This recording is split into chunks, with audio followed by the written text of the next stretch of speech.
71 সালে এই দেশের মানুষ, মুক্তিযোদ্ধারা এই দেশের স্বাধীনতা অর্জনের জন্য জীবন দিয়েছিলেন। এই দেশের স্বাধীনতা অর্জনের জন্য যোদ্ধারা ত্যাগ স্বীকার করেছিলেন। ঠিক একইভাবে 24-এ যে যোদ্ধারা যুদ্ধ করেছেন, তারা স্বাধীনতা সার্বভৌমত্ব রক্ষার যুদ্ধ করেছেন। Tarique Rahman.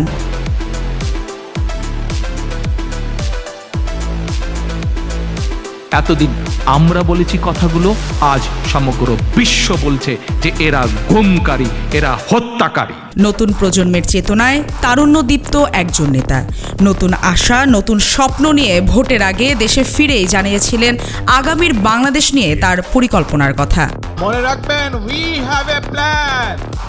We have a plan for the people and for the country. দেশে ফেরার পর তার মা ও সাবেক প্রধানমন্ত্রী বেগম খালেদা জিয়ার মৃত্যুতে মানসিকভাবে হতাশাগ্রস্ত হলেও দেশ ও জনগণের দিকে তাকিয়ে নিজেকে শক্ত রেখে ছুটে বেরিয়েছেন দেশের এই প্রান্ত থেকে ও প্রান্ত।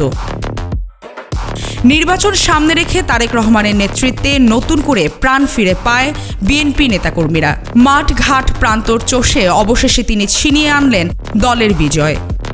নিরঙ্কুশ জয় নিয়ে সরকার গঠনের পথে বিএনপি, আর এই সরকারের প্রধানমন্ত্রী হচ্ছেন তারেক রহমান।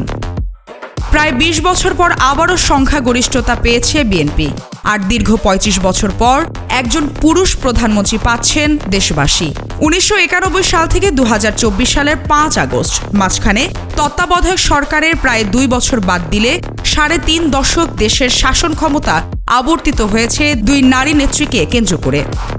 2024 সালে ছাত্র জনতার গণ অভ্যুত্থান, শেখ হাসিনার পদত্যাগ এবং বিএনপি চেয়ারপারসন খালেদা জিয়ার মৃত্যু, এই 2 ঘটনার পর এবার 12 ফেব্রুয়ারির নির্বাচনের মাধ্যমে দেশ পেতে যাচ্ছে পুরুষ প্রধানমন্ত্রী। 1991 সালে স্বৈরশাসক এরশাদের পতনের পর বেগম খালেদা জিয়া বাংলাদেশের প্রথম প্রধানমন্ত্রী হিসেবে দায়িত্ব নেন। এরপর শেখ হাসিনা ও খালেদা জিয়াকে কেন্দ্র করে রাজনীতি আবর্তিত হয়েছিল। এবারের নির্বাচনে প্রধান প্রতিদ্বন্দ্বী শক্তিগুলোর নেতৃত্বে কোনো নারী নেই। বিএনপির চেয়ারম্যান হিসেবে দায়িত্ব পালন করছেন তারেক রহমান এবং বিরোধী দলীয় নেতা জামায়াতে ইসলামের আমির ডাক্তার শফিকুর রহমান। এবারে ত্রয়োদশ জাতীয় সংসদ নির্বাচনে একক সংখ্যাগরিষ্ঠতা নিয়ে জয় পেয়ে চতুর্থবারের মতো সরকার গঠন করতে যাচ্ছে বাংলাদেশ জাতীয়তাবাদী দল বিএনপি।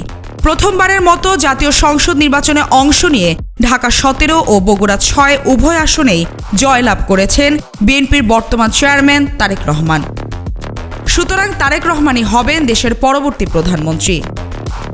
বাংলাদেশের সরকার গঠন করতে 300টি সংসদীয় আসনের মধ্যে অন্তত 151টি আসনে জয়ের প্রয়োজন হয়। বেসরকারি ফলাফল অনুযায়ী বিএনপি এককভাবেই সেই সংখ্যা অতিক্রম করেছে।